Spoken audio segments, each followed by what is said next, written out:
So pollution levels in the Lake District are pretty bad at the minute in various lakes and bodies of water, and I don't want to get on my political soapbox right here. Obviously I have issues with that. I'm sure many people in the UK have issues with the water companies at the minute, but bringing it back to miniatures and the hobby, it got me thinking about the wastage we create when 3D printing and doing other aspects of the hobby too. But Trent mentioned this on his vlog the other day, and it's something I've tried to be conscious of over the last year. Most of my 3D printing has been of just my own sculpts. It's partially pragmatic because I'm not going to paint armies and armies of miniatures from other people.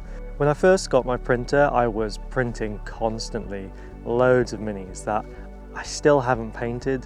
So I'm trying to be conscious of not creating unnecessary waste. 3D printing is great, don't get me wrong, but I think a lot of people do take the technology for granted and don't think about the consequences of using it. For example, one thing I see people giving advice on is to use hot water to soften the supports when they're removing them. And I just assume that people are then chucking the water down the sink, but that's contaminated water. With water washable resin, which I've never used before, I assume people just do the same thing. They think, oh, I don't need to clean this with IPA, I can just rinse it in water and shove it down the sink. I feel like it's just better to use IPA, because at least you can reuse IPA, and over time you can find a way of getting all the cured goop out of it and disposing of it in a better way. Also, I just wonder how many people don't cure any of their fails, or when they clean their tank, the slice of resin you get, all that, and all the paper towels and stuff like that, I wonder how much of that just goes in the bin instead of getting it under a UV light for a bit and at least putting it in the bin when it's cured. These are things we just all need to be aware of, and I know I make files for people to print at home. Ideally, I'd like it to be done responsibly. Also, with health and safety in mind. I used the wrong filter on my mask for a good few months when I first got my printer. If you can smell the resin, if you can smell things through your mask, the filter's not working or you've not fit it properly. So just yeah, be conscious of that. Look after yourself.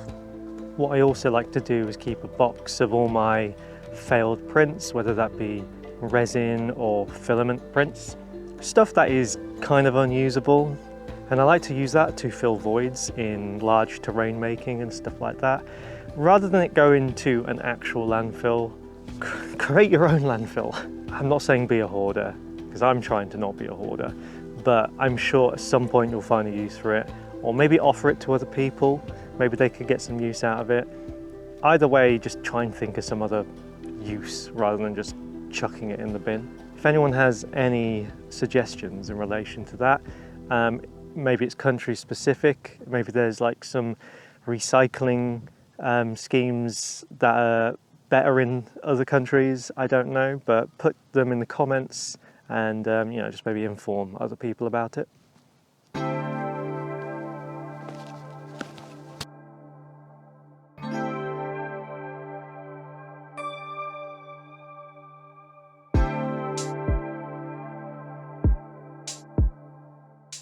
So a few weeks ago I sculpted this little guinea pig witch for my friend Annie at Bad Squiddo Games. Well, she's particularly fond of guinea pigs, so I just thought I'd make her a gift. And it just became a witch. So I moulded it and cast it at home, and this is one of the better ones I got. I've had to repair it a little bit. I've sent the master to her, and she's getting it professionally moulded and cast, apparently, which is really cool. That's just one tiny guinea pig. I feel like, at the very least, there should be a set of 3. So, I mean, she doesn't know I'm doing this, and she can accept them if she likes or not, but I'm gonna make her 2 more, and she can do what she wants with them. But I just thought I wanted to do a couple more poses, so that's what these are anyway, just in case you were wondering. But check out Bad Squiddo Games. They're the proud owners of the famous Turkeyman, Mr. Turkeyman. Everyone loves a good turkey man. Why would you not want Turkey Man? Obviously, I have yet to paint my own. I mean, I want Annie to be proud of my Turkey Man paint job, so I've been thinking about it carefully. I will do it. I will do it eventually. Anyway, go get your own Turkey Man.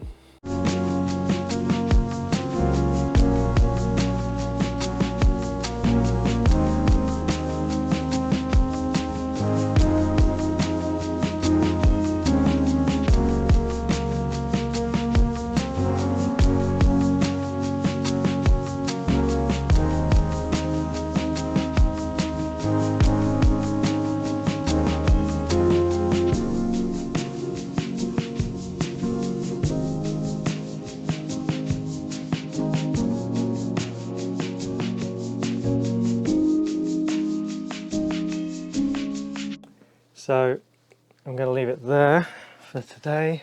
Slowly but surely I'm getting through this. Hopefully you can kind of see the poses I'm going for. This one is like leaning forward and racing on their broom. This one's a bit more dainty, side-sitting on it. This is the more difficult pose, I think, because I mean, guinea pigs shouldn't be in either of these poses. And I don't want them to look too cartoony. I think I need to bulk this one up a bit and get its head higher. So, 6 days in a row I've uploaded vlogs. Can I keep this going? For one more day, I think, at least. And now I'm going to have to reassess how I do this. This has been a really good experience though. Anyway, I hope you're enjoying these. I mean, let me know. These are very rough and rushed and kind of spontaneous, so let me know what you think of that format, or whether you'd rather see some more engineered videos with an actual structure. Anyone else that's hand sculpting stuff, drop a comment. I want to see your stuff. Show me your stuff. And go get a turkeyman. I was about to gobble. Is it called gobble? When they go, I mean, I know they make the sound gobble, but is that called a gobble? Is it a gobble? Gobble? I've said gobble too much.